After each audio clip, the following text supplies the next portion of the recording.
The final chapter, part 2. Okay, so does everyone understand?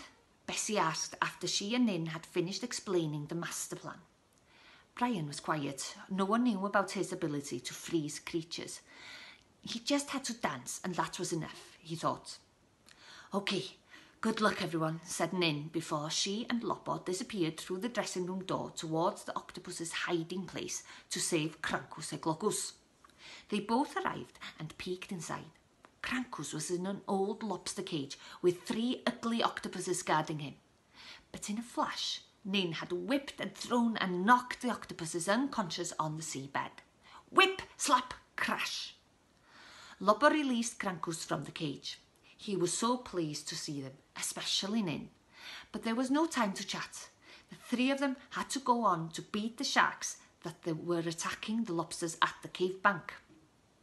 In the meantime, Brian took to the shipwreck stage to the deafening applause of his fans and began to dance. The crowd was huge and very lively. As Brian stepped up and whirled around the stage, Kitten and Bessie were holding each other tightly in the dressing room. Are you ready, Kitten? Bessie asked, determined to defeat Oswin and his team. I'm not sure, said Kitten. I've never teleported with anyone before. Then he closed his eyes tightly and both of them disappeared from the dressing room and landed in the cave bank in the middle of all the sparkling pearls. Outside the cave bank, Nin, Lopper and Crankus appeared. All the lobsters were tied up tightly. Nin and Crankus battled quickly and effectively against the octopuses, and Lopper managed to keep the sharks at bay with his tremendous trumps. But more and more octopuses were appearing every minute. Bessie and Kitten were amongst the pearls. They heard knocking on the lobster bank door. Boom, boom, boom. Open the door, Kitten, said Oswin's slimy voice. Kitten opened the door wide and Oswin and Sherry the shark appeared with evil grins. But rather than admire the sparkling pearls, they were caught by Bessie's bright, glistening silver scales as she swam back and forth in front of them. She managed to hypnotise both of them. Oswin and Sherry, you are amazing dancers and you and your friends must go and dance on stage with Brian the brown crab.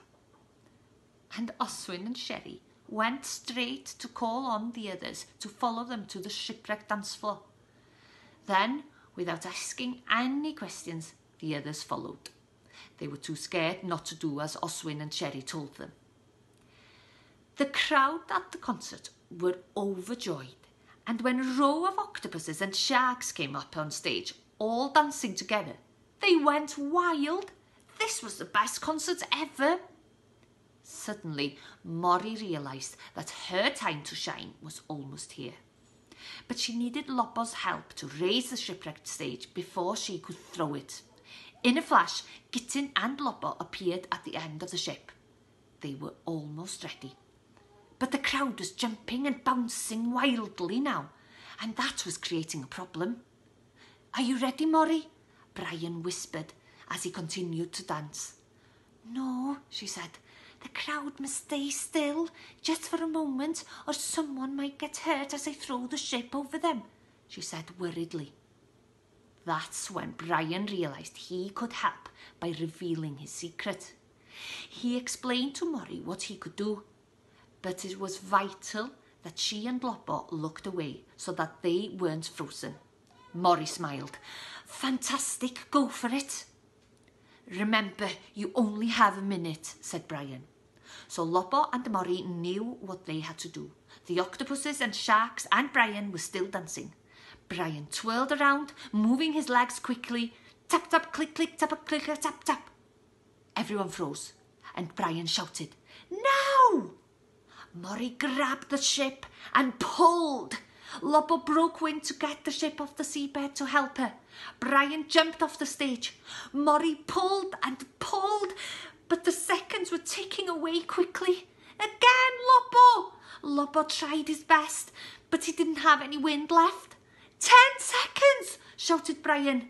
Then, with all her might, from the tip of her tail to her nose, Mori threw the ship and the sharks and the octopuses far, far away. The crowd awoke in time to see the ship spiralling above them. No one knew what had happened, but the lobsters knew exactly what had happened. 6 amazing heroes had saved them all. Gitin the mussel, Lopo the lobster, Mori the mackerel, Brian the brown crab, Nin the spider crab, and Bessie the sea bass. The PySgwod. 6 heroes had now 6 best friends, and the evil octopuses and sharks had disappeared. For now, at least.